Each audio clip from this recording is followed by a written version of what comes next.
after the ceremony, she came in the back. We cut her hair, like here.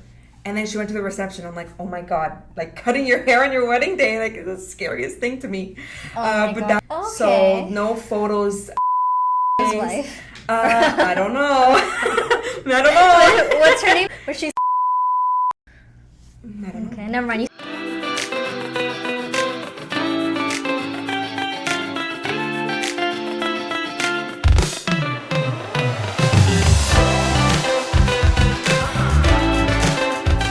Hey everyone, welcome back to another episode of the Glam Gossip by LLBA Podcast. I'm your host Puja. I'm from the social media team here at LLBA, and today we have a very exciting topic.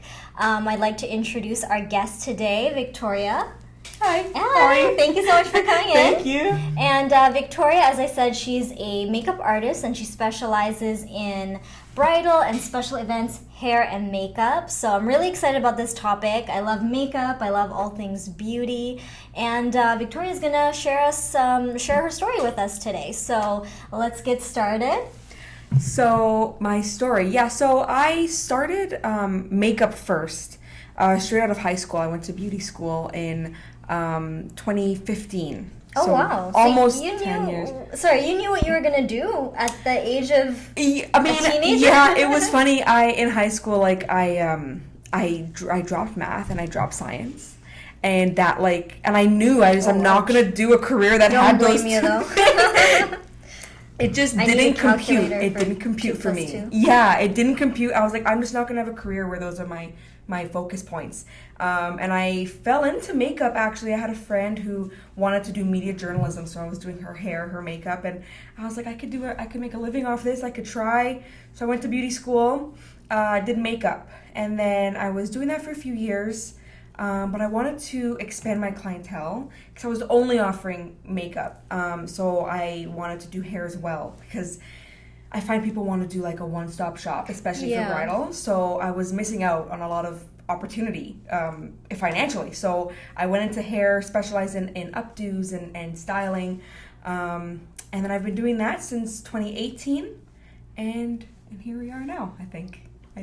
Wow, that's so nice. That's really cool. So how long have you been a makeup artist / hairstylist? I was certified from 2015, which is, math, 8 years? Is that right? Maybe. We're in 2023? Something. So I've been in makeup for about almost 10 and hair from 2018, so about 5-6 years. I got my lash extension certification in 2018 as well. Nice, right on. Do a little bit, rep the LLBA. And I do a little bit of everything. So about cool. 10 years of combined. So you are a one-stop shop. I try to be. Like hairstyling, light hairstyling, makeup, and lash extensions. Lash extensions, lash lifts, all the lashers. Oh, cool. Because I think their extensions are really popular now for brides. Because it looks much better and it's less fussy than... they're comfortable. More comfortable than the strip lash. So it's a very popular. Smart business move on your part. Thank you. I tried to offer as many things to the bride as possible. Both for their convenience, but also for my living, right? So, it worked out. Cool. So far. And were you always independent, or did you ever work in a salon or work for someone else? I only recently went fully freelance. I was in and out of salons pretty much my entire career, but I had a hard time finding a salon that was okay with me, freelancing and doing weddings Saturday mornings or Friday mornings. Because I'm out of the salon so often. So I figured rather than try to find a salon that was okay with it, I'm just going to do my own thing. So that's recent. That's only been about a month or two that I've been completely apart from any salon. But I love it. I love it. I think it's the best thing at least for my career.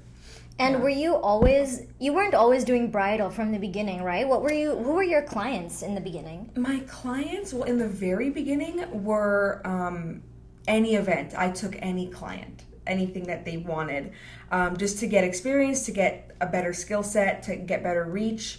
But then if you really want to build a brand, you need to just have a focal point of what you want, a niche. Got a niche so down. I started doing more weddings.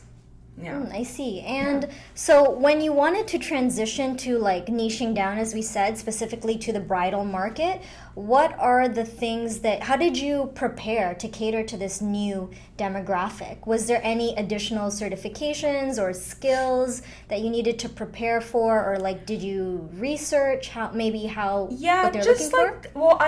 You meet a lot of other artists and a lot of other businesswomen in your passing in the years, and I was really inspired by them. I took a lot of notes from them, but also I think the only things I really had to figure out and certify was like the legalities of it. A good booking system, registering my name, doing the proper invoicing and payment options, and those things were the hardest part. Again, I'm not good at math, so that part was hard. But now I'm good, so that was probably the only things I really had to do. And most people don't think of that.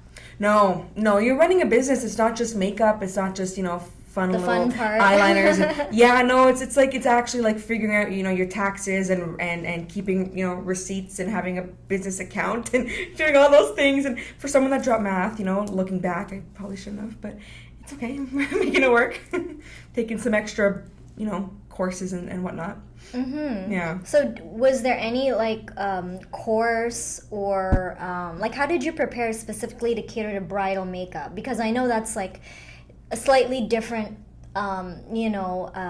area of makeup. There's special effects, there's photography makeup, video makeup, they're all very stage different. Makeup, and then there's bridal. So which in is my a specific thing. Yeah, in my schooling when I went to like beauty college, you kind of learn all of it.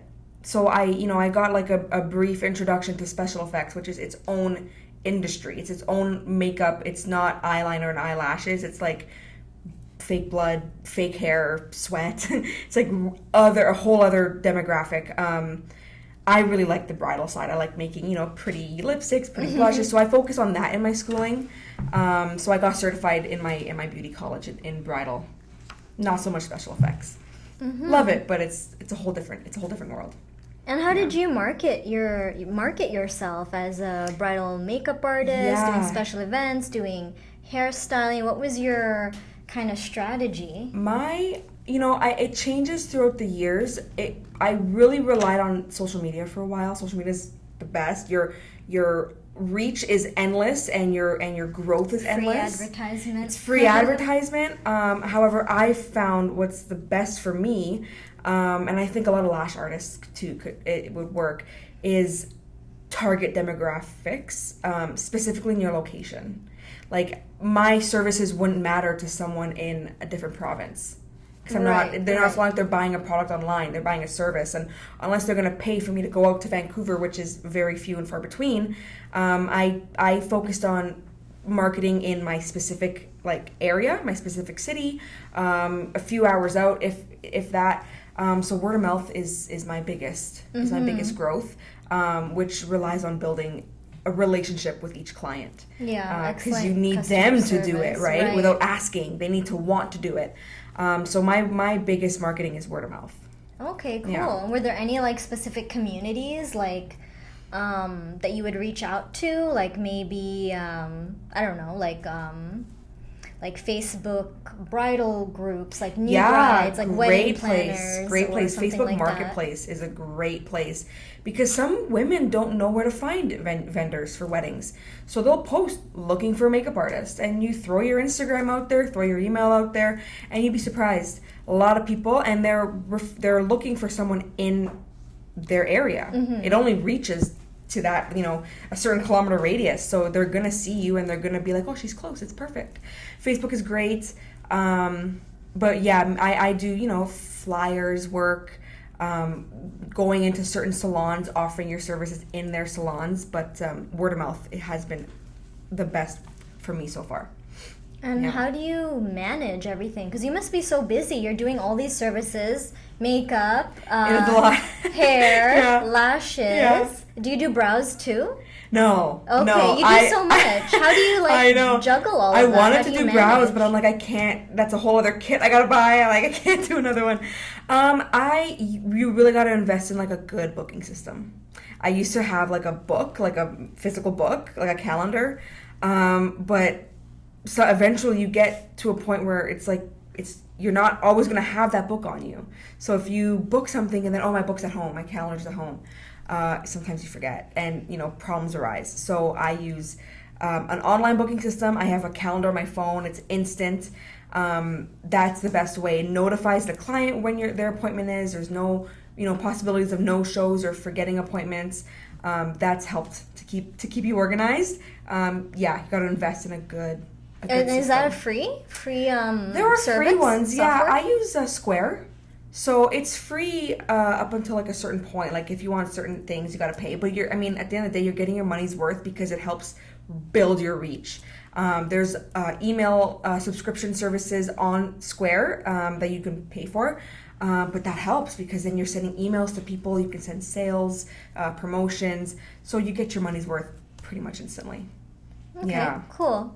And so we know that makeup artistry, it's not like a typical 9-to-5 job, right? No. There's a lot more flexibility. It's a lot more irregular, right? You're working weekends, evenings sometimes. So how do you manage your time specifically? Like, do you have a set routine? Like, okay, I wake up at 9. I wish. I try, but every day is so different. So like Saturdays, especially in the summer season, the wedding season, Saturdays I'm usually up at like 5 a.m. because weddings start so early. So every day is different, which goes back to having a good booking system to allow so you know when you have that free time. Like I'll even tell my friends, I'm free July 12th between 3 to 5 only. So you gotta know when you're free. But no, I don't have a set schedule. I wish. It'd be nice. I actually wanted to be a makeup artist when I was like very young because I'm like really into beauty and makeup. It's like kind of like a passion of mine. Oh, but love it. the thing I don't like is the instability. Like I love routine. I need stability in my life. But some people thrive. Like I think you thrive on that sort of. I do love it. Spontaneity. Yeah. Not spontaneity, like flexibility. Yeah, it right? keeps it fun. I mean, I feel like a 9 to 5, I guess, office job, it's stable, but it can get old. That was always my fear is like I don't want to wake up and That's it's me like every that, day. but at the same time, it's like after wedding season is done and the weddings, die down, like, November to January especially, nobody really gets married as often in those months. Well, then what do? You got to find that extra revenue or that extra thing to keep you busy. So it's, pros and cons. It's I love it, but then it's hard because you're always thinking about, okay, what's my next move and what's my next revenue stream and what's my next, course of action and pros and cons. But, so do you just kind of like go with the flow since you said every day is kind of different? Every day is different. I try to go with the flow. I mean, I wish I was better at it. But because weddings usually book out like a year in advance, like I'm able to like, take my time. Like I've had weddings now that I booked like 6 to 8 months prior. So I've known what my summer's going to look like.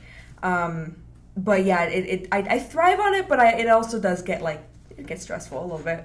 And how do you manage? You said during like the off season when there's not as many weddings going on. Like, what are your other sources of income? You do lashes too, but that keeps you busy. In terms of like makeup, do you mainly focus on lashes during those slow seasons, or are you doing like other makeup for like on set or for like semi-formal, stuff like prom that? season is like right around now, so all the proms are happening now. But in those months, I do a lot of lashes. I do lashes throughout the year because I also do lashes for brides. That was kind of part of why I went into lashes and the whole beauty service world. But during those months, I'm in a salon. I was in a salon, so I was doing haircuts, hair colors. Now, like in that whole thing of spontaneity, now we'll see. It might be different this season. But yeah, it's always different. I never really have a plan. It's always just as you go. And so you're like mobile now? Fully mobile. Oh, okay. Yeah. Which is So nice. yeah, that's nice. So do people come to you as well if they want to get a People service come done? to me. I go to them a lot of the times. Mostly? I should preface, I have a space for my lashes. I'm in a studio for lashes, just for like sanitation purposes. I don't like to go to people's houses for that. It's a little harder to stay clean. But hair and makeup is fully mobile. So we've been talking a lot about how you're like dual certified. You're like a makeup artist, and then you also have your lash artist certification as well. So what can you tell us, like, since you do both, most people don't do both. They're a makeup artist or they do lashes. So since you do both, can you give us some insight on like what's easier, what's better, what are the pros and cons? You mentioned like there's issues with sanitation and hygiene when it comes to like extensions that you may not be applicable if you just worry about makeup. So what's your perspective on that? So the differences, I guess, would be, well, for lashes, I'm sure you know, if you do lashes, anybody that does lashes watching, it's very quiet. They kind of sit there, they're in their own head. It's almost like a spa service. With weddings, I'm like, day of, it's, there's like 30 people in the house, the florist is coming in, the photographer's there, the families are there, it's pretty hectic, pretty adrenaline, so it's very different. And they usually want to film you these days, yes, right? So then I have these 5 a.m. start times. And you gotta look cute. And I gotta look cute, like on top of that, like it's, so that part's a very different than lashes, because lashes, I'm just, I'm in my head, they're in their head, there's music playing, it's nice and relaxing. They wake up and they're like, oh, I look so pretty. But for makeup, for weddings, it's like, it's go, go, go. And it's adrenaline. And I'm sitting in my car after and I'm like, oh my God, like it's so quiet now. Like, what do I do? Like, it's so, I have to get that adrenaline rush down. They're very different in terms of atmosphere. Yeah, for sure. Okay, and any other like differences or maybe like pros and cons? Pros and cons? It varies. I mean, I do like with lashes, the goal is that they become repeat clients. So you start to like, get to know them. They get to know you. You can catch up on your appointments. For makeup, sometimes they're repeat clients, but they're few and far between. You'll get like their engagement photos and then their wedding, and then you might not see them again. So it's not as personal. Which I do like. I'm a talker, so I like to like get to know my clients. They become my friends. So that's the one, I guess, con of hair and makeup is I don't really get to know them. I'm in such an important part of their life for like such a short period of time, but then I never see them again. So it's a weird impersonable thing, but there's like a connection still that's just like unspoken, which I like, but it's sad. I would like to be able to connect with them more. That's cool. I get that though. I get that. Yeah. And maybe you can share us some like interesting stories or like funny anecdotes. Oh my gosh. Because I'm sure you have so many. Yeah, funny ones. Especially like the bridal stories. Oh I man, love them. Yeah. I mean, COVID was crazy. Just organizing weddings in a lockdown time. But those aren't, I guess, funny. I did have a bride actually last year who wanted to cut her hair in a bob, like in between the ceremony and the reception. So we like curled her hair, did a whole updo look she had long blonde hair, and then I stayed. And then after the ceremony, she came in the back. We cut her hair, like here. And then she went to the reception. I'm like, oh my God, like cutting your hair on your wedding day, like it's the scariest thing to me. But God. That was great. That's a huge risk. Yeah, so I was like, I'll do it if you want, but like, if you don't like it, sign this waiver. Yeah, please, yeah. I actually did, now that you mention it, I did last summer, I actually had to sign an NDA before doing a wedding, which was the first for me, that I wasn't allowed to share the location. I couldn't take any photos of the house or the drive there. Couldn't take any photos of the bride. Couldn't disclose the bride. That was a crazy one. I actually walked into this wedding not even knowing who the bride was. I just had to... You didn't see her before? No, I was booked by her planner. But I had to sign an NDA that I wasn't allowed to talk about who she was. Cool. Was she a celebrity? Or? She was, no, she was related to a political figure. Okay. So, no photos. Life. I don't know. I don't know. What's her name? Was she? I don't know. Okay, never mind. You signed the NDA. We can cut that part out. You're warm. But I cannot confirm or deny. So...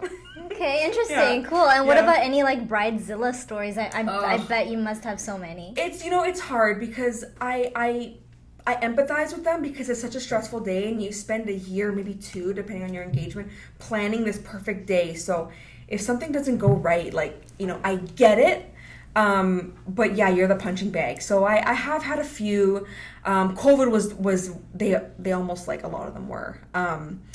Bridezillas. I'm afraid if like any of them are gonna listen, but yeah, I've had a few who just, just start yelling at my assistant. I don't know, maybe the brushes didn't look clean enough, or her breath smelled, and they would yell at her, and I actually had to tell one girl, like, listen, like, I know you're stressed, but like, just let us do what we need to do. Like, you hired us because you trust us. Like, it'll all get figured out. But then after the wedding, like, they message, and thank you so much. Like, I love the makeup. It was so great. So they're just stressed, like, I get it. They're just stressed. You just have to be a bit of a punching bag in that moment. But yeah, there are a few bridezillas. What's your worst story about, like, a bridezilla? I don't know if I would even classify this one as a bridezilla, but I did have a girl who was so wound up. Everything was just going wrong. Not the makeup, just like, the planner, the guests. It was during COVID, so she had a few guests who were refusing to wear masks, which was like legally required. So, political opinions aside, you have to do it. If they get caught, she gets a fine. So all these things, and I finished her makeup. She ended up getting so stressed. She like threw up in the bathroom and broke out in hives. And I'm like, stop. Like, I just did the makeup, so we had to remove it. She had to take a bath. It was we got it done. But yeah, she got so hyped and wound up that she was like throwing up in the bathroom. That sucked. That definitely sucked. But yeah. Wow. Yeah, it was a lot. It was a lot because now you're behind schedule, but then also like you feel bad for her, but then it's like, well, you did this to yourself. So yeah, it was good though. It all worked. She got married at the end. So. And yeah. How do you make sure that you provide like the best service to your clients to make sure like there's no instances where in very stressful situations, like a wedding, that they're happy, satisfied? Yeah. How do you do that? I try on my end, like I can only control the hair and the makeup and the pre-hair and makeup services. So I try to do open communication. I'll tell them, I'll make a schedule if you need for the bridesmaids and you. This is how long I need per service. I need this extra time if you have hair extensions. If you want to use your own makeup, that's fine, but I can't guarantee it'll last the same if it's mine. Like, they sign a contract, my brides, saying like, I agree, these are risks, these are, what I can expect. Hopefully that works. Sometimes, there's hiccups, like that are out of my control. Like, if a bridesmaid's late, or if, they were supposed to bring their own lipstick and then they don't. Things like that. But I try open communication always, always, always. And then you minimize that stress because it's like, well, you knew. Like, yeah, I told you, you knew. It's in writing even too. So, Yeah. So transparency and get it in writing. Get it in writing, sign a contract, sign a waiver, whatever you need to do. Get a deposit even too. Always recommend that, especially for like big paying jobs. Even for lash technicians too. If you know that this client is flimsy even, deposit always. Saves you from losing income, saves them from forgetting or missing their appointment. Those little things, help with that expectation. Yeah. So walk us through the process of offering a mobile makeup service, because you mentioned that something about bridesmaids, right? Mm-hmm. So you do the makeup for not just the bride, but party, for the whole bridal party. Yeah. So how does that work actually? Is it just like in terms of time management and the logistics, and obviously the bride has priority, how do you make that work? Do you have like a team of people, or is it just you by yourself? Well, you mentioned you have assistants, but I assume they're not doing like I have assistants when needed. It depends. Every wedding is different. So, I'll tell them I need, let's say, an hour per service. If I'm just doing makeup, for example, if they need to be, you have to almost work backwards. So, they need to be ready for 1:00. Okay, fine. So photos are at 12. So the bride needs to be done by 12. Mm-hmm. So she has to get her makeup done by like 10 or 11 o'clock. In that time frame in between, you fill in the rest of the bridesmaids. But again, if you need an hour per service, let's say there's 6 bridesmaids, you got to work backwards. It's a little bit of a math game. So if they only have 4 hours to get all their services done and there's 8 of them, well, then I need assistance. And then I'll find an artist that I have like on like my contact list that I like and I trust. So you tag team with Yeah, you partner a lot. But then again, if you can get your bride or your bridesmaids to get lash extensions, that cuts your time in half because you don't have to apply lashes. You don't have to apply as much eye makeup usually if the lashes are dramatic enough. So every booking is different. That's why having lash extensions as a service helps. Because then I can have them done a couple days before, and then it cuts that service from like an hour to like 45 minutes, and you can fit more people in, and it's more profit. And it's more for profit, you as well, if they you go don't to have to almost sometimes not get an assistant, and you can pocket all the money yourself. Nice. Yeah, so you try. It doesn't always work, but you try. Well, I don't know how you do it. Like weddings, they're so stressful, they're so chaotic, and Can be. I don't know like how weddings are in Canada, but like I assume like from what my experience with weddings is that nothing ever goes according to plan. Everybody's always late. Nobody's on time. You can try. So how do you do it? It's so funny. Like the brides or the women of weddings, I find, sometimes things happen, but they usually understand, like, there's a schedule. But then it never fails. Every bride I speak to, I'll say, oh, like, how's your fiance getting ready? Oh, he's still sleeping. Oh, him and the groomsmen went golfing. And they still end up ready at the same time. Like, it's crazy, the men's time management versus women's. They always are good. Yeah, it's the same, I think, in Canada. I mean, where are you from? I'm used to like Indian weddings and stuff like that, and Indian people are like never on time. Oh no! So. Well, their weddings are massive. Yeah. And they could be like multiple days. Yes. Right? Yeah. So it's funny. That's actually, Indian weddings are its own specialty sometimes. Like I know girls who only do Indian weddings because it's a specific makeup look, it's a specific hair look. It's very different than I guess a Canadian wedding. So I have girls, like if I get an inquiry for an Indian wedding, I have girls that I'm like, I can refer you to her, or like we can tag team them because they can be like crazy glam makeup that like not every makeup artist knows how to do. Right? Like big liners or beautiful red lips. Not every artist specializes in that. So those weddings are a treat to do because I don't get to do them often. So when I do get to do them, I love to do a good big, wing liner and beautiful lashes and beautiful blush. But ours are more, I think it's more everyday makeup, but better, like a little bit of, like a glow, softer makeup. So I like to do those. Those ones could be crazy. So talk a bit more about like the creative aspect I can see like you're really passionate about it, like the creative aspect of like makeup and bridal makeup. Like what do you like to do for a bride? Like what is your go-to strategy? Well, it's interesting, like the creativity. I mean, I love doing bridal. Is there like a consultation process first? It's optional, but I highly recommend a trial. Like if they want to be happy with their look, always a trial. Sometimes they think they know what they want, but then they do the makeup and they don't like it, or they want more, they want less. The amount of times I've been shown like a Kardashian and they want this look and then, oh, it's too much. I'm like, oh, it's a Kardashian. Like, of course, of course. So yeah, trials always. But in terms of the creativity, bridal sometimes gets to be the same couple looks over and over. Like there's not a lot of creativity because it's up to them, which is why I like to do like on my off seasons, I like to do like some runways, some backstage photo shoots, stuff like that, because that makeup can be avant-garde. It could be almost ugly because it's not like beauty, it's more about the art.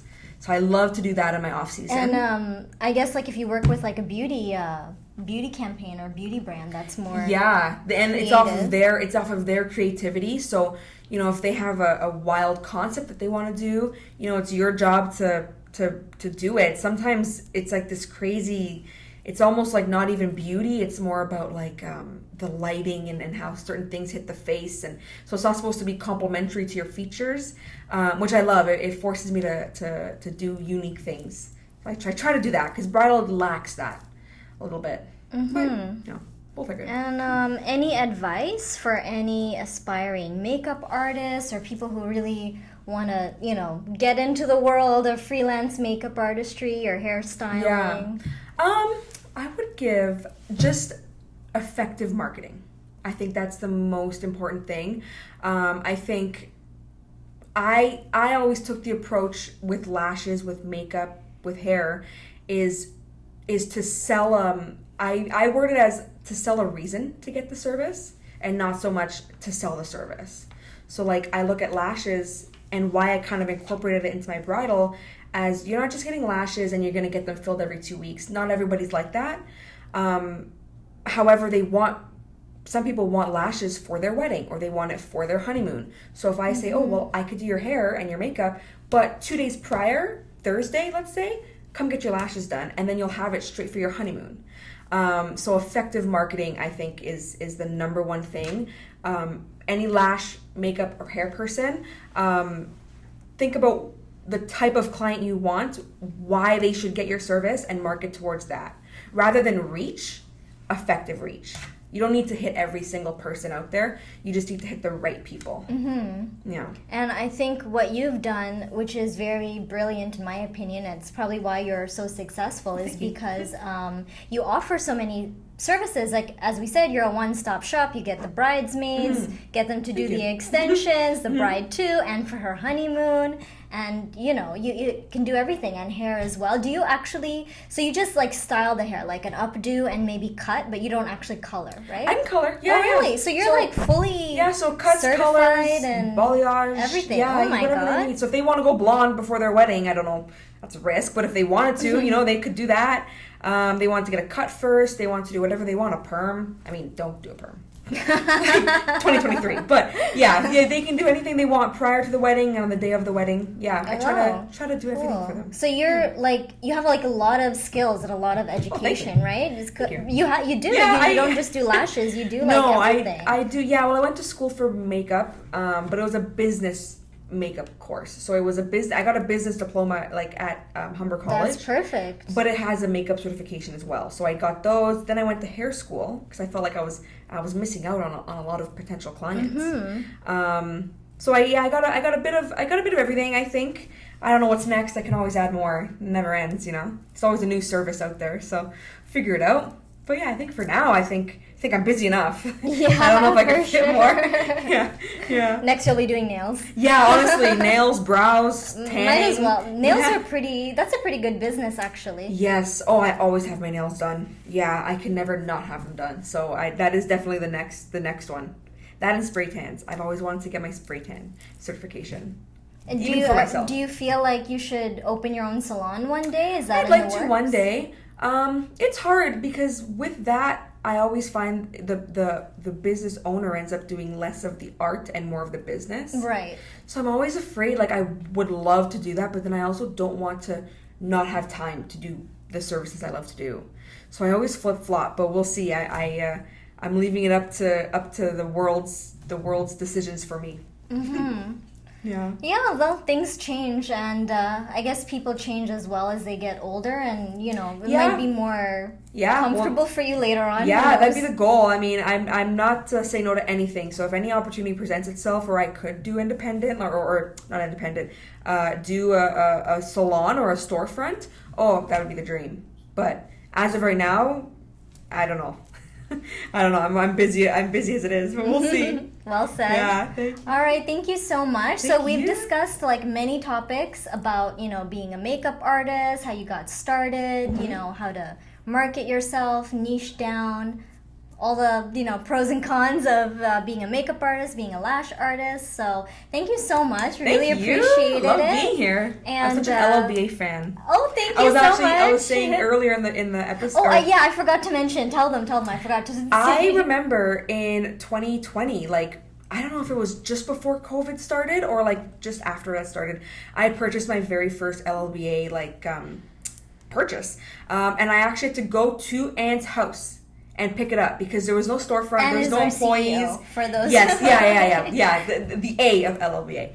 And I knocked on her door and she handed me a little package. That was my first, and I've been purchasing since. Oh, she handed it to you herself? Yeah, it was like literally, I think I had a mask on and I knocked on the door because I didn't know what I was doing. Like I did order for pickup, and then Google Maps took me to a house. I was like, where am I going? But I've been purchasing ever since. And then I watched them open up a storefront, and now you're opening up a new one. It's crazy. I feel like a proud, like, bystander. Yeah, I forgot to mention, this is our new podcast room. Yeah. Okay? We're doing everything backwards today. I know. So this is our new podcast room. We moved to a new warehouse. You're going to be seeing some, cute decor soon. Mm-hmm. And another thing I forgot to mention is that you were also a makeup artist for our LLBA Yes. photo shoots for our trainers, Yes. like Natalia, Trinity, those photo shoots that they've done to promote our training courses. Yes, You're yeah. the makeup artist They're, and the hairstylist. And the too. hairstylist. Yeah, so you've seen my work, you just didn't know it. Yeah. So if you get certified with LLBA, you'll see my foundation. Your work? Yeah, you can critique it. You can see if it's good or not. Well, Natalia looks amazing. Trinity looks Oh, amazing. thank you. So we can Easy definitely canvases. vouch Yeah. for that. Yeah. So we're gonna link your website, your IG. It's gonna be in the description and on Spotify and on YouTube. Thank you so much for watching, and until next time, Bye. bye.